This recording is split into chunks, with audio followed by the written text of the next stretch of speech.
And next, we're going to have another interesting interview concerning the Independent National Electoral Commission, Inec, has formally received a petition from constituents of Senator Natasha'S Udwaran calling for the commencement of a recall process.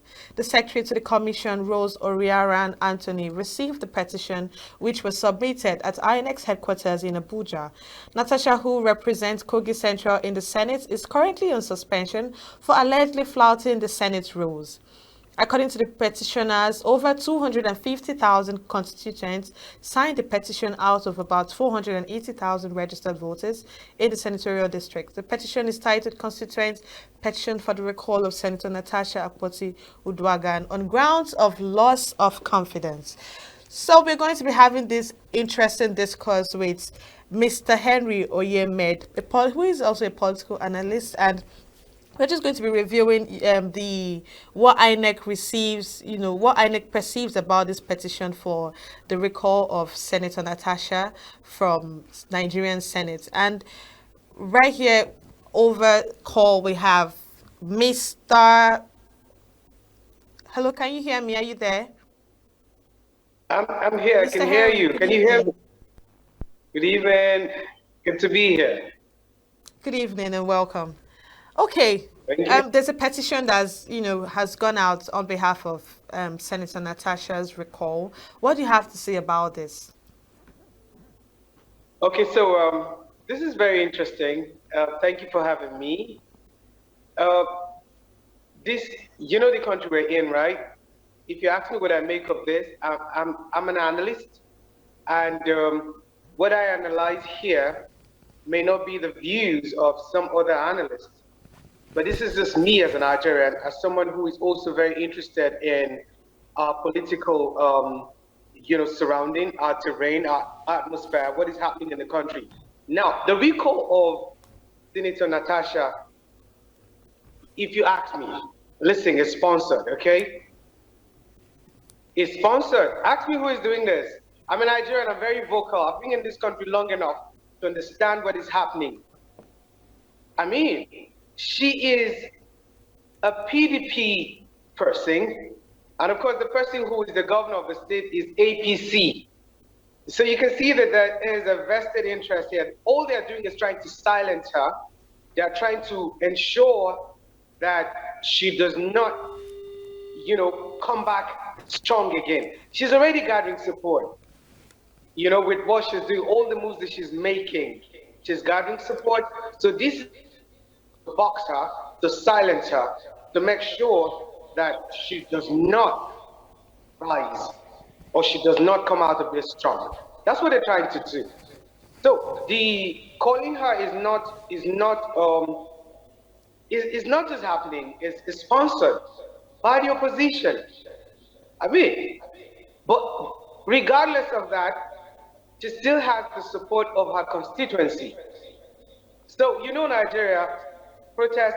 Those sponsor protest against protest, So it's not far-fetched. I'm not too sure, but as a Nigerian who knows this country and who knows the kind of short practices that we have in this country, anything is possible. So it's not normal. They're just sponsoring this to ensure that it's just some group of persons who are doing this and making it look like it represents the entire interest of our constituency. It's not true. It's sponsored, and the aim is to silence her, to make sure that she's boxed. That's it. Interesting. There are certain procedures to be taken, for this petition to be, to recall her. There are certain procedures to be taken before this petition or during the process of this petition. Can you outline? I know that there are about 3 of them. Could you outline and explain how this process is working in the system? Okay, so this is what I know. Before you can recall a person, before you can recall someone who is representing you, okay? The process number 1 is, what do you have? You must have a reason to want to recall her. And that reason must be valid, okay? Going by the Constitution, going by the policies of the party or the people. Yeah, the party basically. Okay, so what has she done? Why are they recalling her? I mean, if it is not based on what is on ground, if it is something different, then it has to be looked at. So number one, there must be a reason for recalling a representative, somebody who is representing, a constituent or a group of persons. Then number two, the party has to validate it, okay, because they are leaders of the party. So all of these, they've cut the process already. Like they're just going head on straight. They're not following the due process. Before you can recall her, what are the allegations? What has she done? Then the party has to approve. The party has to look into it, which will take some time to say, okay, yes, this is what been recalled for. Okay, so this is what I know. So they've cut corners already. There's an attempt to cut corners just so that they can achieve their aim. Okay, that's interesting. The Independent Electoral Commission, INEC, said that these petitions that were sent to them, that they had like faults here and there, regarding the fact that for this petition you have, your name, your address, and emails and the rest of it. And they are saying that these petitions, when they were filled, some people just had their names and their phone numbers there, or no particular address. They would just say, maybe mention a particular community and say, for example, let's say it's Emene, Emene is in Enugu. They just say Emene Enugu without specifically saying, oh, number these days, as a particular address of where this person stays. And they're having a problem with this, some of the forms that were filled out, because they have like limited information. It's supposed to, they're particular about this particular the information being complete, your email address, phone numbers, place, an address where you actually stay.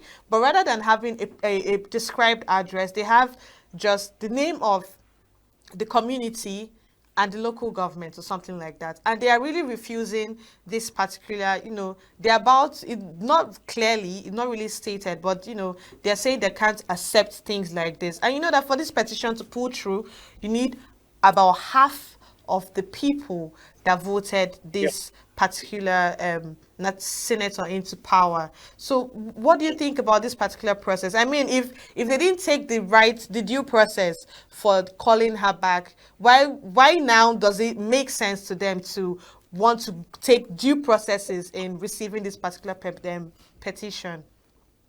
It just goes back to exactly what I've said. I'm saying that this protest, this attempt to recall her is sponsored. Now, there are a lot of irregularities with what was submitted to INEC, okay? Now, you can clearly see, this is Nigeria. I mean, Nigeria is, I love my country, okay? But Nigeria is home to a lot of sharp practices, a lot of malpractices, okay? People are not doing things like this should be done. I mean, you're recalling someone, yes, you've written to INEC, why all those irregularities with your petition, with what you've written to INEC? And you're not giving complete details. This just goes to clearly show that this protest, this attempt to recall her is sponsored. It does not reflect the truth of the people that she represents.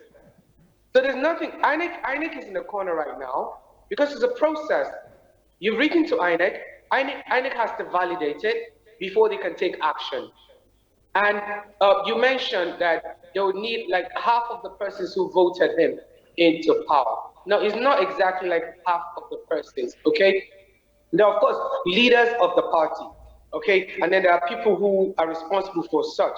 So those ones will also need to vote to say, okay, yeah, we're in support of this, we're not in support of this, but not like the public vote, not exactly so, okay? So there are a lot of irregularities with what was submitted or what was beaten to INEC in an attempt to recall her. And this only goes to clearly show, I repeat, this only goes to clearly show that this attempt is sponsored. It does not exactly reflect the true intention or interest of the people that she represents. Interesting. Still on this same, subject. I want to ask if, let's say, there's a possible ratio of people living in the rural areas, right? Yeah. The rural areas, and these people don't really have specific house addresses. People that live in the remote areas, the villages, they don't really have, like over here in the urban areas where you have house numbers. People just know houses because of maybe the first name or a family name.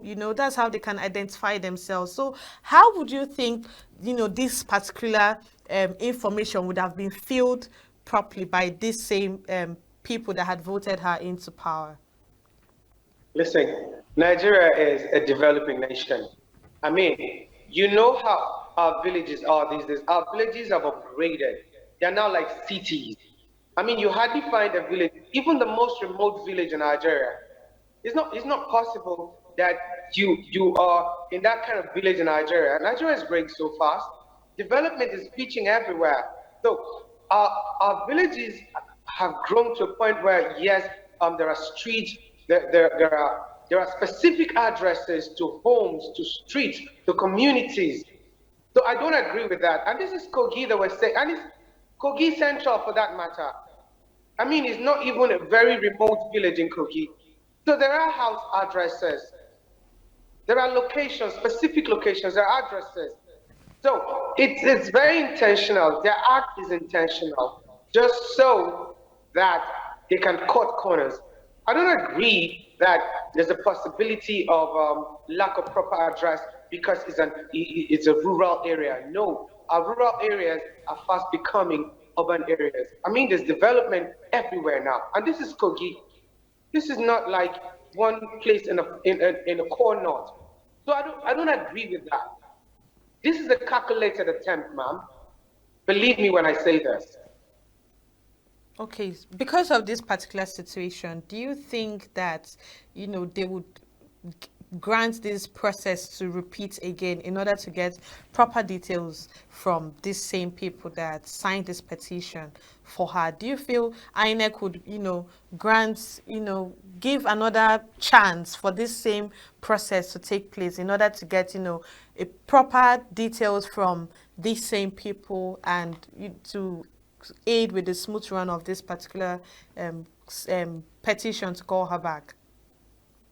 Okay, so if INEC is sincere, okay, if INEC is not been bought over, because INEC has to be neutral in this whole thing. So if INEC in Kogi has not been bought over or has not been compromised, then their position has to be clear. INEC, yes, can ask them to write again, giving specific details, including the addresses, okay, just so that INEC can take a position. INEC can do that, but INEC can also choose not to do that because INEC didn't go to them. They came to INEC. They wrote to INEC. The petition is a petition brought to INEC. And believe me, this man whose picture is showing on the screen right now, oh my goodness. I mean, you know the content now, eh? Don't laugh, my sister. So this man whose picture is showing on the screen, Nigerians, please, as many people who are listening to me right now, forgive me. But man, this man, from what we know of him, so if INEC has to stay true, has to stay just, then INEC must do the needful. And the needful does not include trying to take side. Just look at his face. I mean, oh, the guy is even annoying me. I'm sorry. Sorry about that. Sorry about that. I really do understand. I really do. So, just for someone that has been watching from a distance, what can you make Yeah. of this entire situation? The back and forth, the suspending her because of, not playing by the rules, not abiding by the rules of the Senate. What can you, make out of all this? What do you think is really going on here? Okay, so I'm not gonna lie. Okay, I won't sit here. This kind of prominent TV and be lying to Nigerians. I'm a man, okay? I'm not totally in support of what Senator Natasha has done, okay? Yeah, I'm not totally in support, but I'm just saying that Inec should, the Senate, okay, should not want to, because she's a woman, silence her. No, they shouldn't do that. Yeah, they say, yeah, she has refused to sit on the seat that was assigned to her. In the first place, why were there changes? She has the right to want to voice out, to say, okay, why were these changes made? So you make changes, you expect her not to react. I mean, and then if you say, okay, she was engaging in disruptive behavior, speaking where she was not supposed to speak on all of that, I do not support her for that.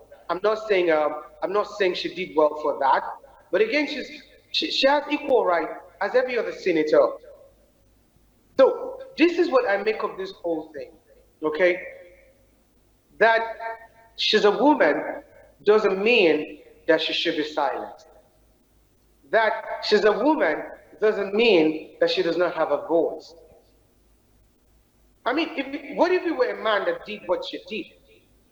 We've been in this country long enough. Similar drama has even happened there in the National Assembly. So why would the weight of the hammer be so heavy on her? I'm not supporting the allegations that she made, the allegation of sexual harassment by the leadership of the Senate, Senator Fabi himself, saying that, there was an attempt. It was only an allegation. There was really no evidence.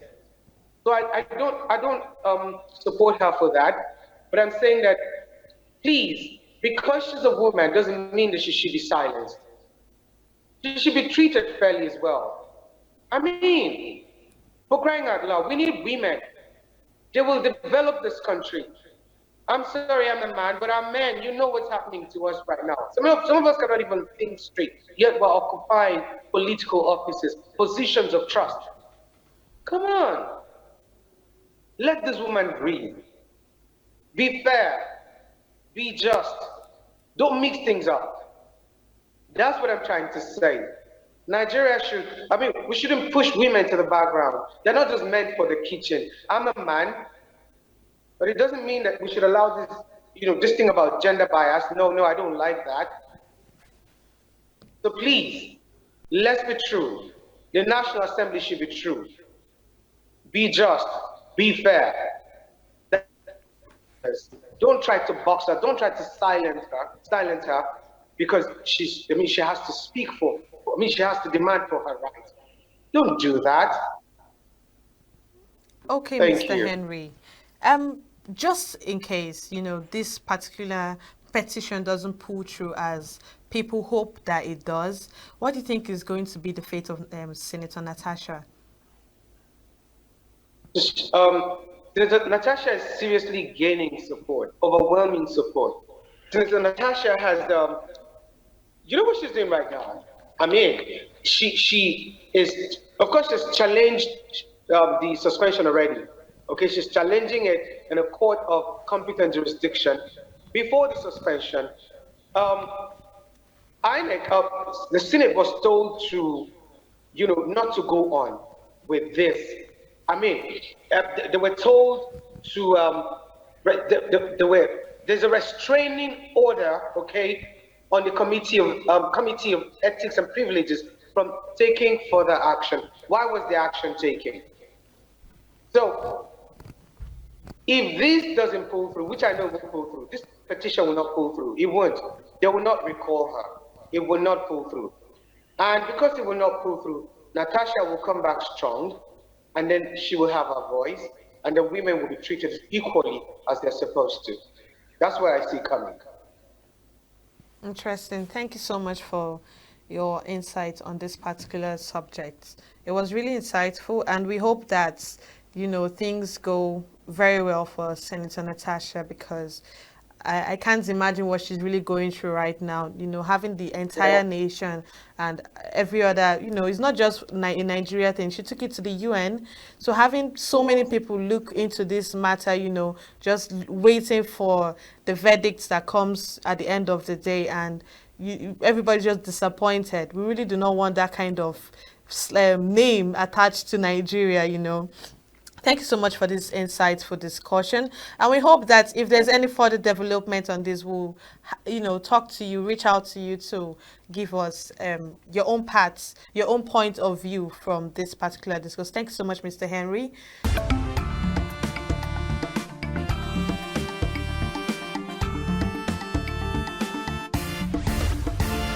Signature TV, news in your pocket.